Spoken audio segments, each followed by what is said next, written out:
Hi, it's Dr. Denise Taylor. It's windy here at the wood and it's Sunday. And I've come back to the wood because I just can't keep away. No, seriously. I've come back to the wood because there's some things I want to do. I wanted to check some things out. So one of the things I wanted to check out was about how the rain has affected the big parachute that I keep here. And last Friday, on my birthday when I was here, one of the things that I did was to tighten up the tarp cord. And that was pretty hard going, really. And I didn't want to tighten it up and take everything down and start again, because I actually need to drop the whole parachute. And I need to drop it because there's 2 rips now. I'm going to have to get 3 other people to come and help me. So I've got a thought about who I'm going to ask. So let's just see what that happens. Then it's going to be dropped, repaired, put back up. And then I can possibly even put more tarp cord up and properly stretch it out. But what happens when it rains is there's little pockets and they fill with water.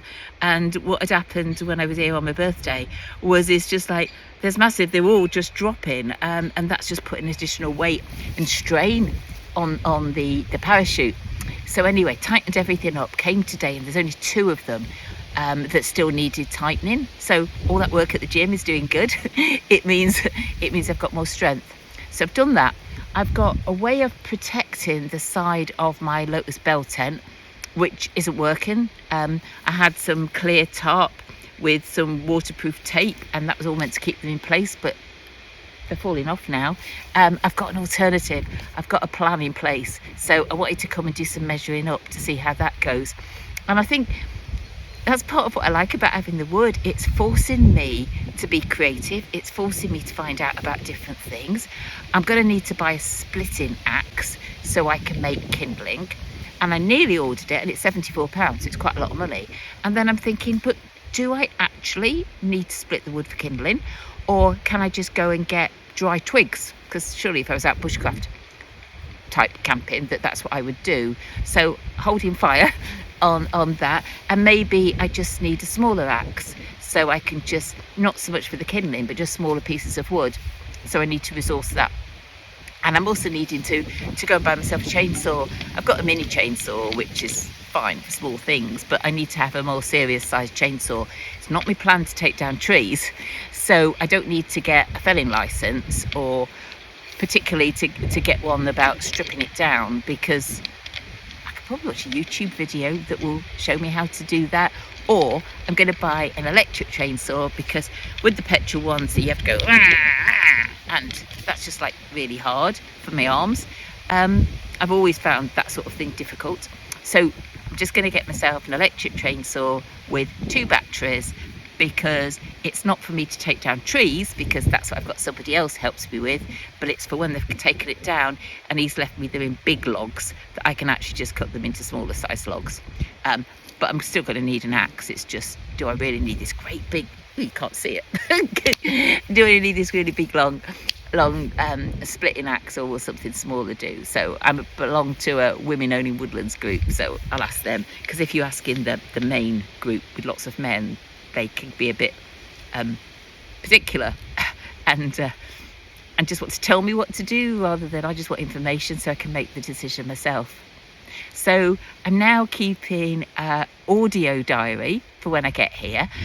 So what I'm doing is I'm just talking to it into my phone, and then I don't know if I'm going to share it with people, because it's probably all a bit boring really, but it's really interesting for me. I have a notebook, so I always add a few things in, but what's really good is just to wander around, just doing an audio diary that then gets converted into words through the software.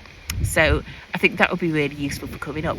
What I've noticed today, obviously you can't see it, but I can see it, is the oaks, my beautiful oak standards, they're still full of leaf, but I've got some of the hazel have lost an awful lot of leaves, and they're all fitting in around my Lotus Bell tent. But what happened, and I think why the old tent I had went all mouldy really, basically, was because all the leaves were just gathering around the bottom, whereas now I've got it on a wooden platform. But every single time I come, that's part of my ritual when I arrive. It's brushing down all the leaves and taking them out of the way, and making sure nothing's going to because I've got some hazel that the deer haven't actually eaten around here, but I don't want it growing, so it's going to be up against my Lotus Bell. So, you know, my Lotus Bell, I mean, you could call I do bushcraft for softies because I've got that. But it is nice to have a nice environment that I can go and sleep in. Sometimes I just love sleeping out in my tarp.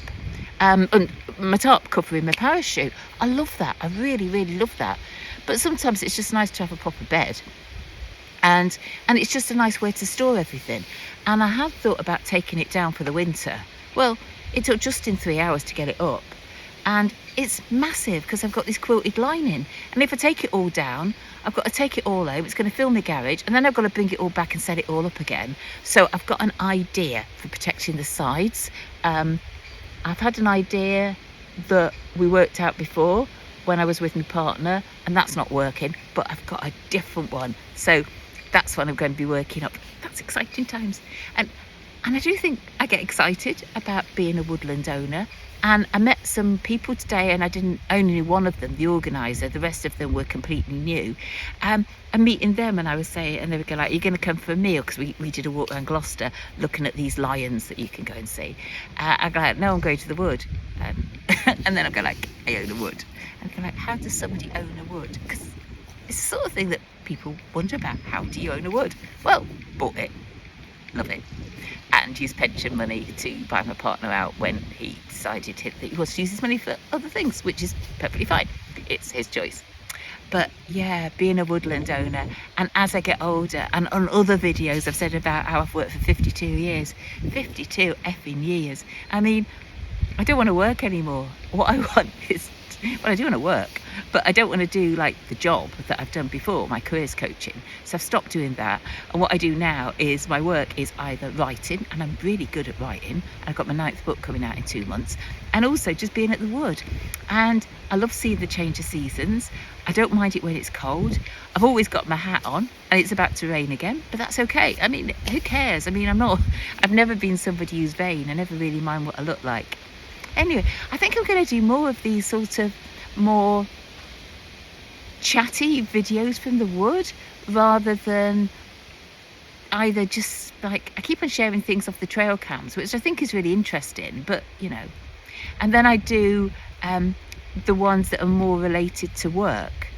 But this isn't related to work, this is related to the wood. So I hope you found it interesting to listen.